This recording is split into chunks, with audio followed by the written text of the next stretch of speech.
Nous sommes ici à Abidjan pour la troisième année consécutive. Pourquoi Abidjan? Pourquoi le Forum des infrastructures? On sait que la croissance économique d'un pays est largement dépendante de la qualité et de la densité de ses infrastructures. On sait que l'Afrique, après avoir fait un certain nombre d'efforts, reste encore en déficit d'infrastructures, et on sait que bien évidemment le nerf de la guerre c'est l'argent et qu'il faut le trouver. D'où la nécessité d'un forum, et pour la troisième fois d'affilée à Abidjan, parce que la Côte d'Ivoire est fortement demandeuse. La Côte d'Ivoire est en train d'assurer son redécollage économique, et la Côte d'Ivoire est bien évidemment à la fois intéressée par de nouvelles solutions et intéressée de communiquer aussi des solutions qu'elle a elle-même mises en œuvre, notamment en matière d'infrastructures ou d'institutions de régulation ou de contrôle, et aussi en matière d'innovation, en matière de financement. Donc ce forum a démarré ce matin. Nous avons eu le plaisir d'y accueillir son Excellence Patrick Achi, ministre des Infrastructures économiques de la Côte d'Ivoire. Nous avions également Monsieur Koumaré, ministre des Transports et de l'Équipement du Mali.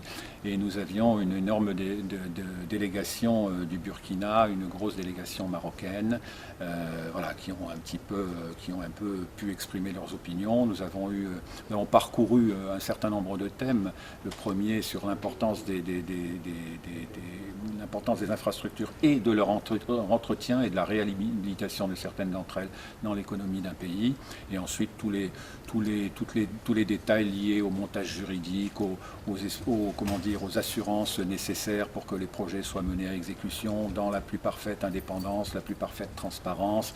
Nous avons eu un tas d'intervenants de qualité qui sont venus sensibiliser les participants sur tel ou tel aspect de la question, que ce soit juridique, que ce soit financier ou que ce soit opérationnel. La petite originalité, car il y en a une de cette édition, c'est la dernière séquence que nous venons de vivre, qui s'appelle Appel à projet, et qui a permis à 3 pays, donc la Côte d'Ivoire bien évidemment, notre hôte, le Burkina Faso et le Mali, d'exposer les grands projets qui sont en cours et en voie de réalisation, et également les projets futurs pour lesquels ils sont en recherche de financement. Ils ont pu, en recherche de financement, et bien évidemment financement à la fois des études, à la fois des processus de contrôle, à la fois de la mise en œuvre et du contrôle et de l'entretien par la suite. Donc ce sont des volets de financement qui intéressent des stades divers des infrastructures, et qui bien évidemment peuvent intéresser l'auditoire très très varié que nous avons dans cette salle. Voilà. Alors pour ça, bien, il nous faut, pour nous faire connaître et pour avoir un petit peu de rayonnement, il nous faut bien évidemment des partenaires médias, et nous comptons beaucoup sur des partenaires tels que Great Events TV pour faire un petit peu l'écho de nos activités, pour donner la parole à nos participants, pour qu'ils puissent exprimer leur satisfaction ou leur regret de n'avoir pas pu aborder tel ou tel sujet, ce qui fera un petit peu écho pour nous, ce qui servira pour nous un petit peu une espèce de feedback, de voir un petit peu ce que les gens pensent en toute liberté.